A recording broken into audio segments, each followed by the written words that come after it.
بالنظر إلى المصادر المقدمة، يمكن تلخيص موضوع الرسم البياني للمعادلات التربيعية بأنه يتضمن رسم الدوال التربيعية في شكلها العام y يساوي x كارت 2 زائد bx زائد c، حيث تشكل هذه الدوال منحنيات قوسية تظهر شكل y أو y مقلوب.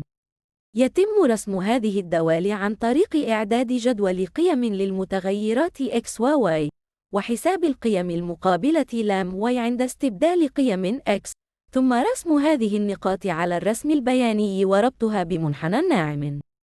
يعتبر فهم الجذور لمعادلة تربيعية، وهي القيم x التي يتقاطع فيها المنحنى مع محور الx، أمراً أساسياً في رسم المعادلات التربيعية وحل المعادلات ذات الصلة.